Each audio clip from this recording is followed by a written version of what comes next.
Welcome to ANN TV. ముందుగా headlines చూద్దాం. KTR అరెస్టుపై governor సరైన నిర్ణయం తీసుకుంటారన్న కిషన్ రెడ్డి. బీఆర్ఎస్ బీజేపీ ఒకటే అని దుష్ప్రచారం చేస్తే తగిన జవాబిస్తామని వెల్లడి. కాళేశ్వరంపై విచారణను తాము డిమాండ్ చేశామన్న కేంద్ర మంత్రి.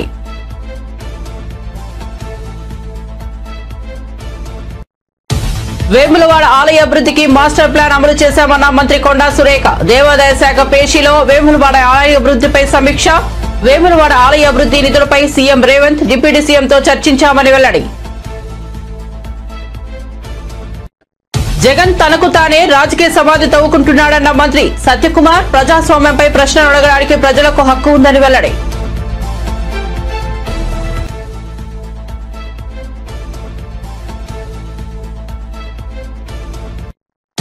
జగన్ అసెంబ్లీకి ఎందుకు వెళ్లడం లేదని వైఎస్ షర్మిల ప్రశ్న. కాంగ్రెస్ పార్టీని విమర్శించే హక్కు జగన్ కు లేదన్న షర్మిల ఆగ్రహం.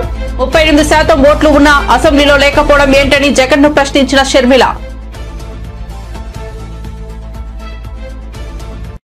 వైఎస్ జగన్మోహన్ రెడ్డిపై ఏపీ హోంమంత్రి అనిత కీలక వ్యాఖ్యలు చేశారు. జగన్ తనకు ప్రతిపక్ష హోదా ఇస్తేనే అసెంబ్లీకి వస్తానని అంటున్నారని, కానీ రఘురామకృష్ణంరాజు ఉపసభాపతి అయితేనే ప్రతిపక్ష హోదా ఇచ్చినా ఆయన అసెంబ్లీకి రారని పేర్కొన్నారు. ప్రజలు దీనిపై పందేలు పెట్టినా కూడా కాస్తున్నారని చెప్పారు. అసెంబ్లీ మీడియా పాయింట్ వద్ద మాట్లాడిన హోంమంత్రి జగన్ తీరుపై విరుచుకుపడ్డారు. జగన్ తల్లి విజయమ్మ, సోదరి షర్మిలను దూషిస్తూ అసభ్యకరంగా పోస్టులు పెట్టిన వర్రా రవీందర్ రెడ్డిని తాము అరెస్ట్ చేస్తే జగన్ మాత్రం ఎన్హెచ్ఆర్సీకి వెళ్లి అతడిని రక్షించాలని చూస్తున్నారని ఆగ్రహం వ్యక్తం చేశారు. తప్పు చేసిన వారిని పోలీస్ స్టేషన్ కు తీసుకెళ్లకుండా ఫంక్షన్ హాల్ కు తీసుకెళ్లి శాల్వాలు కప్పాలా అని మండిపడ్డారు. దీన్నే అంటారనమాట, దొంగడు పరిగెడుతూ పడుకుడు దొంగ దొంగ దొంగ దొంగ అంటుంటాడట. ఆయనే పెద్ద దొంగ, అందరిని చూసిన అందరినీ దొంగ దొంగ అని అడుగుతుంటాడు అనమాట. ఆర్గనైజ్డ్ క్రైమ్ లో ఎలా చేయాలి అన్నది సిద్ధహస్తుడు జగన్మోహన్ రెడ్డి. దానికి సోషల్ మీడియా క్రైమ్ ఎలా చేశాడన్నది ఇప్పుడు నేను చూపించా. వివేకానంద రెడ్డి గారి హత్య దగ్గర నుంచి మొదలు పెట్టుకుంటే ఆర్గనైజ్డ్ క్రైమ్ అనేది ఎలా ఉంటుందో మేము చెప్పక్కర్లే, ప్రజలు చెప్తారు. చెప్పారు కాబట్టే 11 సీట్లకి ఈ రోజు పరిమితం జరిగింది.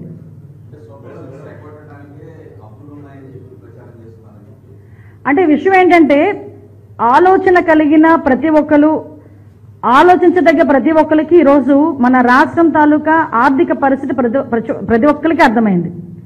నిన్న చాలా మంచి మీటింగ్ జరిగింది, బడ్జెట్ మీద చాలా మంచి మీటింగ్ జరిగింది. ఒక ట్రైనింగ్ ఇచ్చారు, బడ్జెట్ ఇలా ఉంటుంది ఇలా ఉంటుందని. అలాంటి వాటికి వాళ్ళ ఎమ్మెల్యేలను కూడా పంపించడమో ఈయన రావడమో చేస్తే కనీసం బడ్జెట్ అంటే ఎలా ఉంటుంది, బడ్జెట్ని ఎలా పెట్టాలి, ఎలాగ సంపదను సృష్టించాలి, ఎలా సంక్షేమ కార్యక్రమాలు ఇవ్వాలన్న సంగతి తెలుస్తుంది. అంతేగాని ఇంట్లో కూర్చొని నేనేదో ఉన్న పరదాలు కట్టుకొని నేను వచ్చేసరికి ఏంటది పొగడ్తలు పొగడాలి, జగన్మోహన్ అని ఒకడు, నాయన ఈ నాయన అని ఒకడు మాట్లాడడం అది కాదు రాజకీయం అంటే. నేనేమంటానంటే సూపర్ 6 మా బాధ్యత, సూపర్ 6 అన్నది మా బాధ్యత. మేము ఇంకా వచ్చి 150 రోజులైంది. మేము ఒకటి చేస్తున్నాం. మేము చెప్పినట్టుగానే 3,000 రూపాయలు 4,000 రూపాయలు పెన్షన్ ఇచ్చాం, ల్యాండ్ టైటిలింగ్ యాక్ట్ రద్దు చేశాం, మెగా డిఎస్సీ ఇచ్చాం. మీరు నమ్ముతారు, 150 రోజులకి 150 స్కీములకు సంబంధించి మేము చెప్తాం మేమేం చేస్తాం అన్నది. ఆ దమ్ము మా దగ్గర ఉంది, రమ్మనండి వస్తే చెప్తాం. అంతే తప్పించి మేము ఏదో డైవర్షన్ పాలిటిక్స్ గురించి మాట్లాడుతున్నామంటే అసలు డైవర్ట్ అవుతున్నాడు ఆయన, డైవర్ట్ అయిపోతున్న వ్యక్తి అతను. ఎప్పుడు డైవర్షన్ పాలిటిక్స్ లోనే ఉంటాడు, అది వేరే విషయం. బట్ విషయం ఏంటంటే ఇప్పటికీ కూడా బడ్జెట్ మీద అక్కడెక్కడో కూర్చొని ఇంట్లో కూర్చొని మాట్లాడి స్లైడ్లు వేసుకోవడం ఎందుకు? రావా ఇక్కడికి, ఎమ్మెల్యే కదా, రండి వచ్చి కూర్చొని ఇక్కడ మాట్లాడుకుందాం. రాష్ట్రంలో 10 ఏళ్ల పాటు అధికారంలో ఉన్న కేసీఆర్, కేటీఆర్లకు రాజభోగాల ఆకలి ఇంకా తీరలేదని టీపీసీసీ వర్కింగ్ జగ్గారెడ్డి ఫైర్ అయ్యారు. ఆయన మీడియాతో మాట్లాడుతూ బీఆర్ఎస్ పాలనలో ఏదైనా ఫార్మా కంపెనీలు ఏర్పాటు చేయదలుచుకుంటే ఏనాడైనా గ్రామ సభలు నిర్వహించారా అని ప్రశ్నించారు. గతంలో రైతులపై కూడా దాడులు చేయించారని గుర్తు చేశారు. నేడు ఆ రైతులనే రెచ్చగొట్టి కలెక్టర్ అధికారులపై కూడా దాడులు చేయిస్తున్నారని మండిపడ్డారు. ఈ బామర్దుల కోసం అల్లుల కోసం చేస్తారు, ఒక ఫ్యాక్టరీ కోసం ఇల్లు చేస్తారు ముఖ్యమంత్రి. ఇది కూడా నాకు అర్థం కాదు. ముఖ్యమంత్రి ఆయన రేవంత్ రెడ్డి, బామర్దికి ఎంత కావాలి జాగా అల్లుని కావాలంటే? ముఖ్యమంత్రి ఒక 10 ఎకరాలు దొరికాయా? ముఖ్యమంత్రి అల్లుని కోసం ఇంత పెద్ద బామర్ది కోసము అల్లుని కోసం ఇవన్నీ చేస్తాడు. అది చెప్పేటోనికైనా జ్ఞానం ఉండాలి. ఎంత ముఖ్యమంత్రి ఉన్నానికి ఏం పెద్ద ప్రాబ్లం ఏమిటో చెప్పు, ల్యాండ్ ఇవ్వడానికి. ఓ 50 ఎకరాలు చెప్తే ఎవరైనా ఇయ్యరా? ఎందుకు ఇదంతా? కాబట్టి ఏదో అనాలి అంతే, వాళ్ళకి ఏం తోస్తలేదు. ఇప్పుడు 9.5 ఏళ్ళు ఆ ప్రగతి భవన్లో ఆ ఎంజాయ్మెంట్ చూసిరు వాళ్ళు. ఇప్పుడు మాకెక్కడ ఎంజాయ్, మాకు రోజు ఆ రాత్రి కూడా నిద్రలు పడతలేవు మాకు. వీళ్ళు చేసిన కథలకు, కేసీఆర్ ఫ్యామిలీ చేసిన కథలకు పైసలు లేకాడా మరి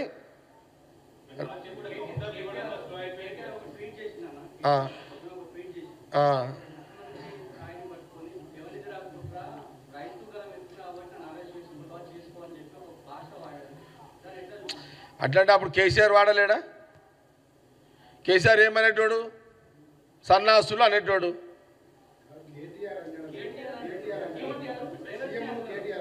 సీఎం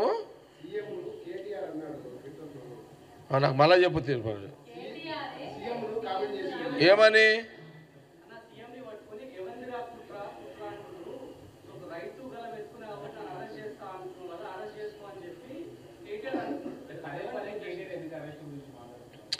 ఇప్పుడు కేటీఆర్కి ఏమైందంటే నాజుక్ లీడర్ అయినా కేటీఆర్, బిల్కుల్ కేటీఆర్ నాజుక్ లీడర్. అదేమంటారు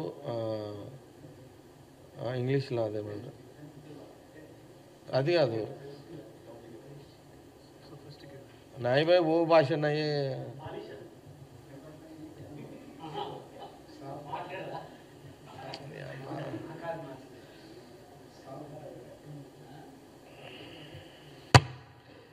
నాజుక్ లీడర్ కేటీఆర్. ఈ మన ముఖ్యమంత్రి రేవంత్ రెడ్డి అటాకింగ్కి అతనికి ఏం మాట్లాడో తోస్తలేదు. పొలిటికల్ అటాకింగ్కి ఎట్లా అని తోస్తలేదు. ఇప్పుడు కేటీఆర్కి తిడుతున్నాడు చూసిన నేను కూడా, సోషల్ మీడియా చూసినది. కేటీఆర్ ముఖ్యమంత్రి గారిని తిడుతుంటే చూసిన నేను కూడా. డిప్రెషన్లో ఉన్నాడు కొద్దిగా అన్న కేటీఆర్, డిప్రెషన్లో ఉన్నాడు.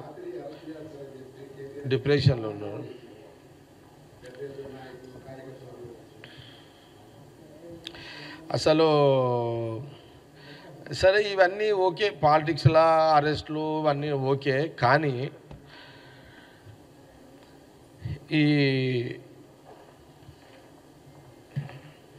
ఈ కొడంగల్ నియోజకవర్గంలో లగచర్ల గ్రామంలో ఏదైతే కలెక్టర్ మీద బీఆర్ఎస్ నాయకులు వ్యూహాత్మకంగా దాడి చేసిర్రో ఇది కాంగ్రెస్ పార్టీ, కాంగ్రెస్ బాండ్ తీవ్రంగా ఖండిస్తుంది.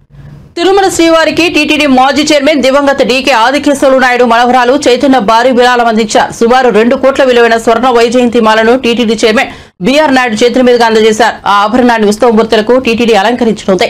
శుక్రవారం తిరుచానూరు పద్మావతి అమ్మవారికి మరో వైజయంతి మాలను విరాళంగా అందజేయనున్నారు.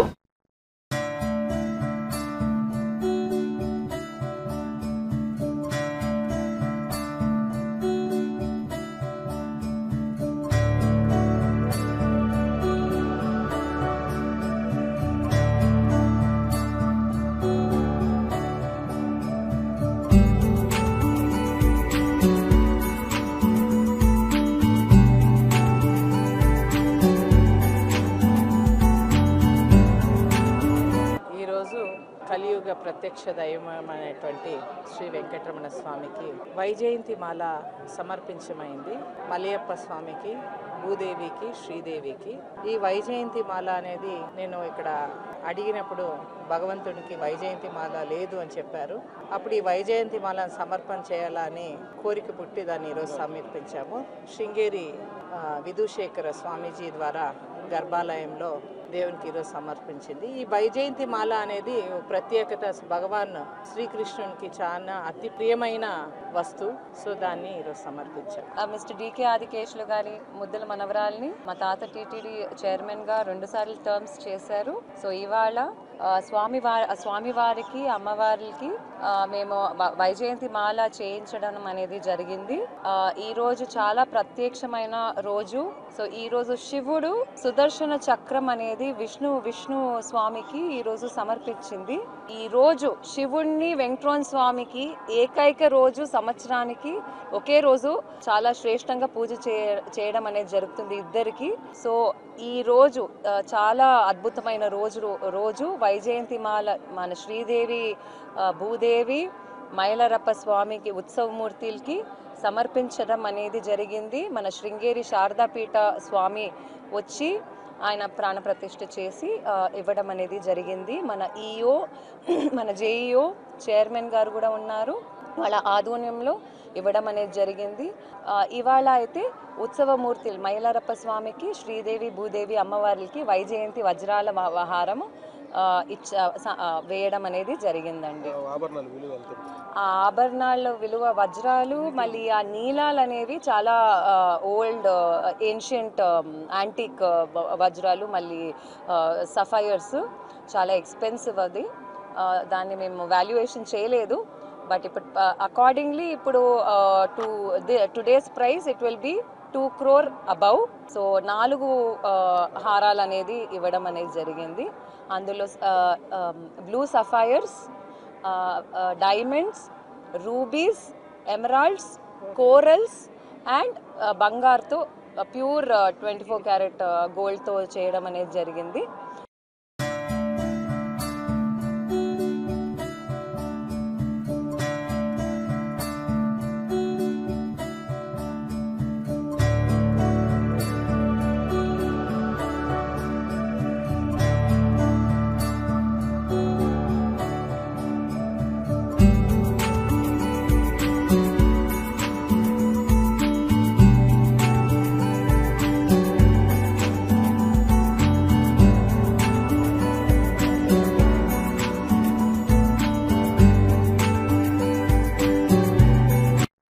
పాత ముఖ్యమంత్రి కేసీఆర్ చేసిన తప్పులనే సీఎం రేవంత్ రెడ్డి కూడా చేస్తున్నారని బీజేపీ మెదక్ ఎంపీ రఘునందన్ రావు విమర్శించారు. సంగారెడ్డిలో ఆయన మీడియాతో మాట్లాడారు. గత ప్రభుత్వంలో గజ్వేల్ నియోజకవర్గానికి కేసీఆర్ గడా సంస్థ పెట్టుకుంటే రేవంత్ రెడ్డి కొడంగల్ కు కూడా సంస్థ పెట్టుకున్నారని, ఖమ్మం మిర్చి యార్డులో నాడు రైతులను అరెస్ట్ చేసి బేడీలు వేసినప్పుడు విమర్శించి మల్లన్న సాగర్ నిర్వాసితుల దగ్గర ధర్నా చేసిన రేవంత్ రెడ్డి ఇప్పుడు అర్ధరాత్రి సమయంలో రైతుల అరెస్టుల పర్వం కొనసాగిస్తున్నారన్నారు. మారింది కేవలం రంగుల జెండా మాత్రమే తప్ప రైతుల బతుకుల్లో మార్పు లేదని ఆవేదన వ్యక్తం చేశారు. కాంగ్రెస్ ప్రభుత్వంలో రేవంత్ రెడ్డి కూడా రైతులను మల్లన్న సాగర్ రైతుల తరహాలోనే లగచర్లలో అర్ధరాత్రి అరెస్టులు చేస్తున్నారని విమర్శించారు. నిజంగా ఫార్మాసిటీ నిర్మించాలంటే గత ప్రభుత్వం సేకరించిన భూములలో ఏర్పాటు చేయవచ్చు, కానీ వాటిని ఫార్మా కంపెనీలకు ఎందుకు ఇవ్వలేదని ప్రశ్నించారు. ఫార్మాసిటీ పేరిట గత ప్రభుత్వం ఎక్వైర్ చేసినటువంటి భూములని, ఫార్మాసిటీ పేరిట డెవలప్ చేసినటువంటి భూములని ఫార్మా కంపెనీలకు ఇవ్వకుండా పాత ముఖ్యమంత్రి, పాత టీఆర్ఎస్ పాలకులు ఏ తప్పులు చేసిరో, నేను గజ్వేల్ కు ముఖ్యమంత్రిని, నేను సిద్దిపేటకు మంత్రిని, నేను సిరిసిల్లకు మంత్రినని ఈయన కొడంగల్ కి తీసుకుపోయి కూడా పెట్టి, ఆయన గజ్వేల్ కి గడా పెట్టుకుంటే ఈయన కొడంగల్ కి కూడా పెట్టుకున్నాడు. ఆయన మల్లన్న సాగర్ గట్టి రాత్రిపూట రైతులను అరెస్ట్ చేస్తే ఈయన పారిశ్రామిక వాడ తీసుకొస్తా అని చెప్పి ఈయన రాత్రిపూట రైతులను అరెస్ట్ చేస్తా ఉన్నారు. అందుకని టీఆర్ఎస్ పాలనైనా కాంగ్రెస్ పాలనైనా పాలకుల కుర్చీలో కూర్చునేటువంటి వ్యక్తులు మారిండ్రు గాని రైతుల బతుకులు మారలేదు. ఆ రోజు మిర్చి అమ్ముకుంటామని పోతే ఖమ్మం మిర్చి యార్డ్ లోపల రైతులను అరెస్ట్ చేసి బేడీలేస్తారా అని రంకెలేసిన రేవంత్ రెడ్డి మల్లన్న సాగర్ లో అర్ధరాత్రి పూట ఊర్లను ఖాళీ చేపిస్తుంటే వచ్చి 48 గంటలు అక్కడ నిరాహార దీక్ష చేసినటువంటి రేవంత్ రెడ్డి గారు ఈయన ముఖ్యమంత్రి అయిన తర్వాత లగిచెర్ల సంఘటన తర్వాత రాత్రిపూట అరెస్టులు ఎందుకు కొనసాగిస్తారో చెప్పాలి. తప్పు చేసినోడు నరేందర్ రెడ్డి, కేటీఆర్, ఎల్లయ్యనా, మల్లయ్యనా చట్టం ముందు అందరూ సమానం కాబట్టి అరెస్ట్ చేయాలి. కానీ దానికి ముందుగానే మీడియాకు లీకులు ఇచ్చి రేపు వీళ్ళని అరెస్ట్ చేస్తాం, ఎల్లుండి వాళ్ళని అరెస్ట్ చేస్తాం, ఈ ఎపిసోడ్లు నడిపించడం మానుకొని ప్రజాపాలన అంటే ప్రజల కోసం పనిచేయడం నేర్చుకోండి.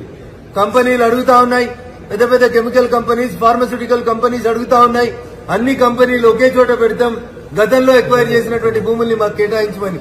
దాని మీద స్పందన లేదు. రాష్ట్రంలో పాలన పడికేసి ప్రజలు అవస్థలు పడుతుంటే, వడ్ల కొనుగోలు జరగకుండా, వడ్లకి లారీలు రాకుండా రైతులు ఇబ్బంది పడుతుంటే ఒక ఆయన పోయి బొంబాయిలో తిడతాడు, ఒక ఆయన పోయి ఢిల్లీలో తిడతాడు. ఇద్దరు పోయి చెర్లపల్లిలో ఉండాల్సిన వాళ్ళే. ఒకడు ఉండొచ్చిండు, ఇంకోటి ఉండాల్సినోడు రేపు మాపు. ఇంతకు మించి పెద్ద తేడా ఏం లేనట్టే కనబడతా ఉంది. అందుకని అటు మేమే రాబోతాం, మేమే చేస్తున్నామని చెప్పుకునే ఇద్దరికి కూడా నేను చెప్పే సూచన ఒకటి, ముందు ఇప్పుడు నడుస్తున్న దాన్ని కాపాడుండ్రి, ఇప్పుడున్న రైతన్నలను ఆదుకోండి. మూసీ పేరిట, హైడ్రా పేరిట వడ్ల కొనుగోలు జరపక, సన్న వడ్లు కొనుగోలు చేయక రైతుల్ని ఇబ్బంది పెడుతున్నటువంటి రాష్ట్ర ప్రభుత్వం. ముంబైలో నువ్వు చేసేదేం లేదు, ఢిల్లీలో పోయి ఆయన చేసేదేం లేదు. ఇద్దరు వచ్చి ప్రజల కోసం గల్లీలో పనిచేయాలని చెప్పి ఆ రెండు పార్టీల కేటీఆర్ అరెస్టుపై గవర్నర్ సరైన నిర్ణయం తీసుకుంటారని కేంద్ర మంత్రి కిషన్ రెడ్డి వ్యాఖ్యానించారు. గవర్నర్ ఊరికే అలా నిర్ణయం తీసుకోరని, దానికి న్యాయ సలహా కావాలని న్యాయ నిపుణులను సంప్రదించిన అనంతరం సరైన నిర్ణయం తీసుకుంటారని తెలియజేశారు. కొంత జాప్యం జరిగినంత మాత్రాన బీఆర్ఎస్ బీజేపీ ఒకటే అనే దుష్ప్రచారం చేస్తున్నారని కిషన్ రెడ్డి మండిపడ్డారు. కాళేశ్వరంపై విచారణ చేయాలని తామే డిమాండ్ చేశామని, రేవంత్ రెడ్డి ఎప్పుడు విచారణ కోరలేదని ఆయన తెలిపారు. బీఆర్ఎస్ కాంగ్రెస్ రాష్ట్ర అభివృద్ధి వదిలేసి సొంత ప్రయోజనాల కోసం రాజకీయాలు చేస్తున్నారని ఆగ్రహం వ్యక్తం చేశారు. తీసుకుంటున్నటువంటి చర్యలు కానీ తెలంగాణకు నష్టం కలిగిస్తాయి. ఈరోజు తెలంగాణ సమాజం అర్థం చేసుకోవాలి. టీఆర్ఎస్ పార్టీ అవలంబిస్తున్నటువంటి విధానం కానీ కాంగ్రెస్ పార్టీ తీసుకుంటున్న నిర్ణయాలు కానీ తెలంగాణకు ఏమాత్రం లాభం జరగదు తప్ప నష్టం కలిగించే విధంగా రెండు పార్టీలు వ్యవహరిస్తా ఉన్నాయి.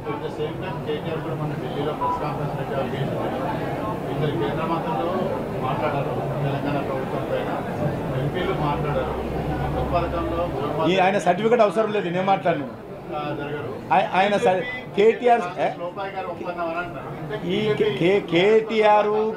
కేటీఆర్ కేసీఆర్ యొక్క సర్టిఫికెట్ మాకు అవసరం లేదు. ప్రధానమంత్రి గారు ప్రారంభోత్సవం చేయడానికి హైదరాబాద్కు వస్తే, తెలంగాణకు వస్తే రానటువంటి ముఖాలు ఈరోజు మేము ఏం చేయాలో మాకు చెప్పాల్సిన అవసరం లేదు. ప్రధానమంత్రి గారు ఒక ఫెర్టిలైజర్ కంపెనీ ప్రారంభోత్సవానికి వస్తే ఈయన రాడు, ముఖ్యమంత్రి ఫామ్ హౌస్లో వండుకుంటాడు. ప్రధానమంత్రి గారు ఒక రైల్వే మ్యానుఫ్యాక్చరింగ్ యూనిట్కు ఇనాగ్రేషన్కి వస్తే రాడు. ప్రధానమంత్రి గారు ఒక విద్యుత్ కంపెనీలకు సంబంధించినటువంటి మరి ఎన్టీపీసీ ప్రాజెక్టులను తెలంగాణ ప్రజలకు డెడికేట్ చేయడానికి వస్తే ఆయన రాడు. ఈరోజు వందే భారత్ ట్రైన్లు కావచ్చు, ఎంఎంటీఎస్ కావచ్చు, లేకపోతే అనేక రకాల ప్రాజెక్టులు ఈరోజు ప్రారంభించడానికి వస్తే ఆయన రాడు. వీళ్ళు ఈరోజు మాట్లాడతారా? వీళ్ళు మాట్లాడే నైతిక హక్కు, ధర్మం ఈరోజు అధికారం ఈరోజు టీఆర్ఎస్ పార్టీకి ఉందా? కేంద్రం ఏం చేయాలనేది మమ్మల్ని గురించి మాట్లాడే అది ఉందా? వీళ్ళ ముఖాలు ఎప్పుడైనా 5 సంవత్సరాలు ఏ ఒక్కరోజైనా ఒక మంత్రి వచ్చి నన్ను కలిసిండా? మేమేం చేయాలని చెప్తాడు ఆయనకు? బీజేపీ కేంద్ర మంత్రులు ఏం చేయాలో వీళ్ళు చెప్తారా? నేను రాసిన వాళ్ళు 5 సంవత్సరాల అధికారం ఉన్నప్పుడు 125 ఉత్తరాలు రాసిన ముఖ్యమంత్రికి ఒక్కదానికి జవాబు రాలేదు. వీళ్ళు మాకు చెప్తారా? ఏం అవసరం లేదు, ఆయన సర్టిఫికేట్ అవసరం లేదు. మా నిజాయితీ ఏందో మాకు తెలుసు, తెలంగాణ ప్రజలకు తెలుసు కాబట్టి 8 సీట్లు గెలిపించాం, మిమ్మల్ని 0 తీసుకొచ్చి నిలబెట్టారు. ఎవరి మీద దాడి జరగడం తప్పదు, కలెక్టర్ మీద ఆ రకంగా దాడి జరగడం తప్పు. కానీ ఎవరైతే దోషులు ఉన్నారో రాబట్టుకోవాలి. అమాయక గ్రామీణ ప్రజలందరినీ కూడా ఈరోజు ఒక మరి వేములవాడ శ్రీ రాజరాజేశ్వర దేవస్థానం అభివృద్ధికి మాస్టర్ ప్లాన్ అమలు చేయనున్నట్టుగా రాష్ట్ర దేవాదాయ శాఖ మంత్రి కొండా సురేఖ వెల్లడించారు. సచివాలయంలో దేవాదాయ శాఖ పేషీ కాన్ఫరెన్స్ హాల్లో మంత్రి పొన్నం ప్రభాకర్, ప్రభుత్వ విప్ ఆది శ్రీనివాస్, ఎమ్మెల్యే కవ్వపల్లి సత్యనారాయణ, దేవాదాయ శాఖ ముఖ్య కార్యదర్శి శైలజ రామయ్య, కమిషనర్ హనుమంతు, వేములవాడ ఈవో వినోద్లో వేములవాడ ఆలయ అభివృద్ధిపై సమీక్ష నిర్వహించారు. మాస్టర్ ప్లాన్, ఆలయ అభివృద్ధి కార్యకలాపాలపై సమగ్రంగా చర్చించారు. మంత్రి కొండా సురేఖ మాట్లాడుతూ వేములవాడ ఆలయ అభివృద్ధికి అవసరమైన అన్ని చర్యలు తీసుకోవాలని అధికారులకు సూచించామని తెలిపారు. ఆలయ అభివృద్ధి నిధుల మంజూరుపై CM Revanth Reddy, deputy CM భట్టితో చర్చిస్తామన్నారు. వైసీపీ నేత మాజీ సీఎం జగన్ తాను తీసుకుంటున్న రాజకీయ గోతులో తానే పడుతున్నారని రాష్ట్ర వైద్య ఆరోగ్య శాఖ మంత్రి సత్యకుమార్ యాదవ్ పేర్కొన్నారు. తన రాజకీయ సమాధిని తానే తవ్వుకుంటున్నారని అన్నారు. ఎన్డీఏ పేరులోనే ప్రజాస్వామ్యం ఉంది. పాలనకు సంబంధించిన విషయాలపై ప్రభుత్వం నుంచి సమాధానాలు కోరే ఏ గొంతును అనగదొక్కాలనే ఉద్దేశం మాకు లేదని మంత్రి సత్యకుమార్ తెలిపారు. అటువంటి విధానాలపై మాకు నమ్మకం లేదు. ప్రభుత్వాన్ని ప్రశ్నించడం అనేది ప్రజాస్వామ్యంలో ప్రాథమిక లక్షణం. రాజకీయంగా మళ్లీ లాభపడే ఉద్దేశంతో అరెస్ట్ అవ్వాలని, ఆ విధంగా వ్యవస్థ స్పందించాలనే దురుద్దేశంతో జగన్ తీవ్ర ప్రయత్నాలు చేస్తున్నారు. కానీ అతనికి నిరాశే మిగులుతుందని ఆయన వ్యాఖ్యానించారు. స్పెక్ట్రమ్ డిజార్డర్ ఉన్న పిల్లలకి అవసరమైన శిక్షణ మరియు జోకాలు ఇవ్వబడుతున్నాయి. ప్రతి బోధనా ఆసుపత్రిలో సైకియాట్రీ విభాగం కూడా ఆటిజంతో బాధపడుతున్న పిల్లలకు అంచనా వేసి చికిత్సను జరుగుతున్నది. మానసిక ఆరోగ్య సంరక్షణ కోసం విశాఖపట్నం ప్రభుత్వ ఆసుపత్రిలో child and adolescent psychiatry super speciality విభాగాన్ని స్థాపించడమైంది. అదేవిధంగా 679 భవిత కేంద్రాల్లో పిల్లలకి సమ్మిళిత విద్యను అందించడం కోసం, అంటే చిల్డ్రన్ విత్ స్పెషల్ నీడ్స్ పిల్లలకి అందించడం కోసం ప్రతి మండలంలో స్థాపించబడిన ఈ భవిత కేంద్రాల్లో ఆటిజంతో బాధపడుతున్న పిల్లలకు సహాయం అందిస్తాయి. సమగ్ర శిక్షణలో భాగంగా సి ప్రశ్నకి ఆటిజం అవగాహన జరుగుతున్న నెలలో ప్రభుత్వ ఆసుపత్రుల్లో ఆటిజంకు చికిత్స అందించే వైద్య వృత్తి నిపుణులు, ప్రింట్ మరియు ఎలక్ట్రానిక్ మీడియా ద్వారా కూడా ప్రజలకు అవగాహన కల్పించేందుకు కార్యక్రమాలను నిర్వహిస్తున్నాం. రాష్ట్రీయ బాల సురక్ష కార్యక్రమంలో భాగంగా 4 Dలు గుర్తింపు కోసం పిల్లల ఆరోగ్య స్క్రీనింగ్ సమయంలో వైద్య అధికారి ఆటిజం వైకల్యం ఉన్న పిల్లలను గుర్తిస్తారు. తర్వాత నిర్వహణకి DAIC సెంటర్స్కి వారిని నివేదిస్తారు. అన్ని పారామెడికల్ మరియు వైద్య వృత్తి నిపుణులకు జూమ్ సెషన్ల ద్వారా వైద్య వృత్తి నిపుణులు అవగాహన కార్యక్రమాలు నిర్వహిస్తున్నారు. వైద్య వృత్తి నిపుణులను అసెస్మెంట్ మరియు సర్టిఫికేషన్లో నైపుణ్యం పొందడానికి వివిధ శిక్షణా కార్యక్రమాలను పంపడం జరుగుతున్నది. యూనిసెఫ్ సమన్వయంతో పైలట్ ప్రాజెక్టుగా పార్వతీపురం, మన్యం, విజయనగరం, కర్నూలు జిల్లాల్లో ముందస్తు బాల్య అభివృద్ధిపై ఆరోగ్య సిబ్బందికి సామర్థ్య నిర్మాణం గురించి స్క్రీనింగ్ నిర్వహించబడుతుంది. డి ప్రశ్నకు సమాధానం. దివ్యాంగుల హక్కుల చట్టం 2016 చట్టం ప్రకారం ప్రతి ఆసుపత్రిలో సదరం శిబిరాలు పిల్లలు బుద్ధిమాంద్యం కలిగి ఉన్నట్లయితే వైకల్య ధృవపత్రాన్ని ఇస్తున్నాయి. పిల్లల్లో ఆటిజం స్పెక్ట్రమ్ డిజార్డర్ను అంచనా వేయడానికి వైకల్య విభాగం ద్వారా సాఫ్ట్వేర్ ప్రాసెస్లో ఉంది. డిస్ట్రిక్ట్ ఎర్లీ ఇంటర్వెన్షన్ సెంటర్స్ వద్ద అవసరమైన శిక్షణా సౌకర్యాలు అందుబాటులో ఉంచడమే.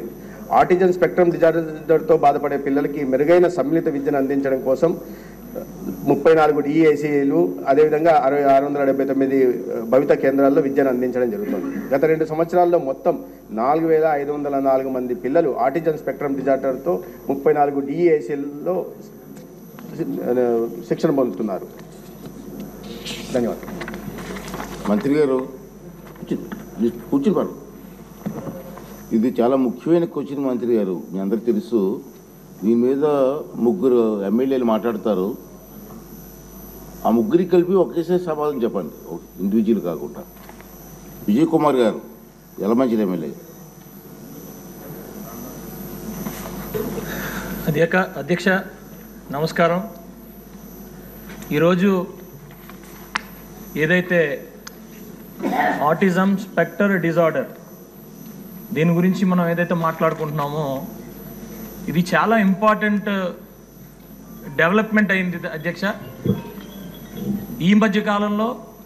అంటే ఇది గుర్తించడానికి కూడా చాలా ఇబ్బందికరమైన వైసీపీ అధినేత మాజీ సీఎం వైఎస్ జగన్మోహన్ రెడ్డిపై ఆయన సోదరి AP Congress chief YS Sharmila మరోసారి ఫైర్ అయ్యారు. కేవలం 1.7% ఓట్లు సాధించిన రాష్ట్రంలో అస్తిత్వం లేని కాంగ్రెస్ గురించి షర్మిల గురించి మాట్లాడడం అనవసరమంటూ జగన్ మీడియా సమావేశంలో చేసిన వ్యాఖ్యలపై ఆమె ఆగ్రహం వ్యక్తం చేశారు. మా ఓట్ల విషయం పక్కన పెడితే జగన్ 38% ఓట్లు వేసిన ప్రజలకు తన అసెంబ్లీకి ఎందుకు వెళ్లడం లేదో చెప్పాల్సిన బాధ్యత ఉందన్నారు. మాకు ఓట్లు సీట్లు రాలేదు కాబట్టి మేము అసెంబ్లీకి వెళ్లడం లేదని, మీకు 11 సీట్లు గెలిపించినా 38% ఓట్లు వేసినా మీరెందుకు అసెంబ్లీకి వెళ్లడం లేదని, మీకు మాకు తేడా ఏంటని షర్మిల ప్రశ్నించారు. మాకు ఒక్క ఓటు కూడా రాకపోయినా జగన్మోహన్ రెడ్డి గారు సమాధానం చెప్పాల్సింది కాంగ్రెస్ పార్టీకి కాదు, రాష్ట్ర ప్రజలకు జగన్మోహన్ రెడ్డి గారు సమాధానం చెప్పాలి. మాకు ఎన్ని ఓట్లు వచ్చాయి అన్న విషయం పక్కన పెడితే జగన్మోహన్ రెడ్డి గారికి అయితే 38% ఓట్లు వచ్చాయి కదా, జగన్మోహన్ రెడ్డి గారి పార్టీకి 11 సీట్లు అయితే వచ్చాయి కదా, మరి ఎందుకు అసెంబ్లీకి వెళ్ళటం లేదు? మీరు ఎమ్మెల్యేలుగా ఉంటే member of legislative assembly members గా ఉండి మీరు ఎందుకు వెళ్ళటం లేదు? వెళ్ళటం లేదు కాబట్టి రాజీనామా చేయండి అని మేము డిమాండ్ చేస్తే ఆ ప్రశ్నకు సమాధానం ఇవ్వకుండా మేము ఇన్సిగ్నిఫికెంట్ గా అన్నట్టు మాట్లాడారు జగన్మోహన్ రెడ్డి గారు. జగన్మోహన్ రెడ్డి గారికి సూటి ప్రశ్న, మాకు ఎక్కువ ఓట్లు రాలేదంటున్నారు, సరే మీకు 38% ఓట్లు వచ్చాయి, మరి వచ్చి కూడా మీరేం చేస్తున్నారు? దాంట్లో 11 సీట్లు గెలిచి కూడా మీరేం చేస్తున్నారు? దాంట్లో మీకు మాకు ఏమిటి తేడా? మాకు ఓట్లు రాలేదు కాబట్టి మేము అసెంబ్లీకి వెళ్ళలేదు, మీకు ఓట్లు వచ్చినా 11 సీట్లు గెలిపించినా జగన్మోహన్ రెడ్డి గారు అసెంబ్లీకి వెళ్ళకపోతే మాకు ఆయనకు ఏమిటి తేడా? ఆయనకైనా ప్రజలు 38% ఓట్లు ఎందుకు ఇచ్చినట్టు? జగన్మోహన్ రెడ్డి గారు దానికి సమాధానం చెప్పాలి. అయా జగన్మోహన్ రెడ్డి గారు, మీరు ఇంతకు ముందు నుంచి ఉంది కాంగ్రెస్ పార్టీ, అలాంటి కాంగ్రెస్ పార్టీ గురించి మాట్లాడే అర్హత మీకు లేదు. మీరు మాట్లాడదలుచుకుంటే మీ పార్టీ గురించి మాట్లాడండి, వైసీపీ గురించి మాట్లాడండి. వైసీపీ ఏం చేసిందో చెప్పండి. మీ అరాచకాలను, మీ మాఫియాలను జనాలు తట్టుకోలేక మిమ్మల్ని ఓడించారు.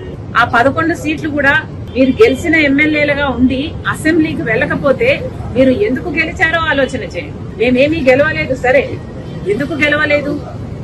ఎందుకంటే ఈసారి ప్రజలు చాలా డిసిసివ్ గా ప్రభుత్వాన్ని మార్చాలి అన్న ఉద్దేశంతో ఓట్లేశారు కాబట్టి మాకు ఓట్లు పడలేదు. జగన్మోహన్ రెడ్డి గారు అసెంబ్లీలో మాట్లాడకుండా ప్రెస్ మీట్ లో చెప్తే మేము అంతకంటే ముందు అంతకంటే బాగా ప్రెస్ మీట్ పెట్టి చెప్పారు బడ్జెట్ గురించి. మరి మాకు జగన్మోహన్ రెడ్డి గారికి ఏమిటి తేడా? ఓట్లేసి గెలిపించారు, మీకు 38% ఉంది అని గొప్పలు చెప్పుకుంటున్నారే, అది కూడా ఉండేటట్టు మిగుల్చుకునేటట్టు మీరు వ్యవహరించడం లేదు, ప్రవర్తించడం లేదు. మళ్ళీ జగన్మోహన్ రెడ్డి గారికి చెప్తున్నాం, ఇన్సిగ్నిఫికెంట్ పార్టీ మాది కాదు, ఇన్సిగ్నిఫికెంట్ పార్టీ మీది, వైసీపీ. మళ్ళీ చెప్తున్నాం వైసీపీ లీడర్లకు, జగన్మోహన్ రెడ్డి గారికి, మీరు మెంబర్స్ ఆఫ్ లెజిస్లేటివ్ అసెంబ్లీ, అందుకనే ప్రజలు మిమ్మల్ని గెలిపించారు. మీకు అసెంబ్లీకి పోయే ధైర్యం లేకపోతే రాజీనామాలు చేయండి. రాజీనామాలు చేసి మళ్ళీ కావాలంటే రెఫరెండం కి ప్రజల దగ్గరికి వెళ్ళండి. రెఫరెండం కోసం ప్రజల్ని అడగండి. మీరు గెలిపించినా మేము అసెంబ్లీకి వెళ్ళము అని చెప్పి రెఫరెండం కి వెళ్ళండి. అప్పుడు మీరు గెలుస్తారో లేదో, ఇన్సిగ్నిఫికెంట్ పార్టీ ఎవరిదో, అప్పుడు ఇంపార్టెంట్ పార్టీ ఎవరిదో, ప్రజలు ఏం నిర్ణయిస్తారో అప్పుడు కదా తెలియదు.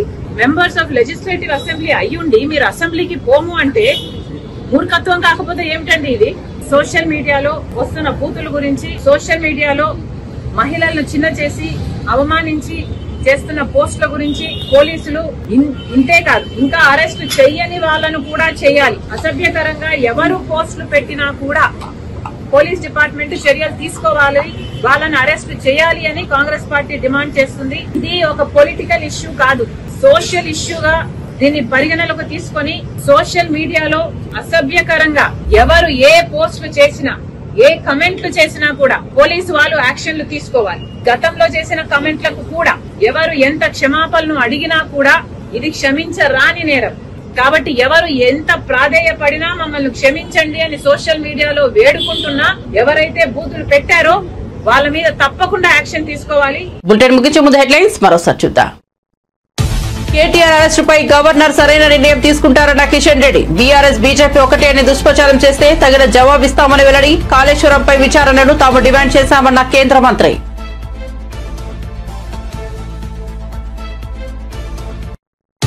వేములవాడ ఆలయ అభివృద్ధికి మాస్టర్ ప్లాన్ అమలు చేశామన్న మంత్రి కొండా సురేఖ. దేవాదాయ శాఖ పేషీలో వేములవాడ ఆలయ అభివృద్ధిపై సమీక్ష. వేములవాడ ఆలయ అభివృద్ధి నిధులపై సీఎం రేవంత్ డిప్యూటీ సీఎంతో చర్చించామని వెల్లడి. జగన్ తనకు తానే రాజకీయ సమాధి తవ్వుకుంటున్నాడన్న మంత్రి సత్యకుమార్. ప్రజాస్వామ్యంపై ప్రశ్నలు అడగడానికి ప్రజలకు హక్కు ఉందని వెల్లడి.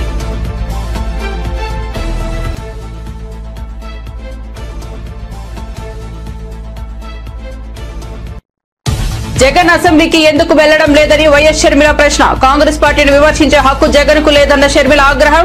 38% ఓట్లు ఉన్న అసెంబ్లీలో లేకపోవడం ఏంటని జగన్ ను ప్రశ్నించిన షర్మిల.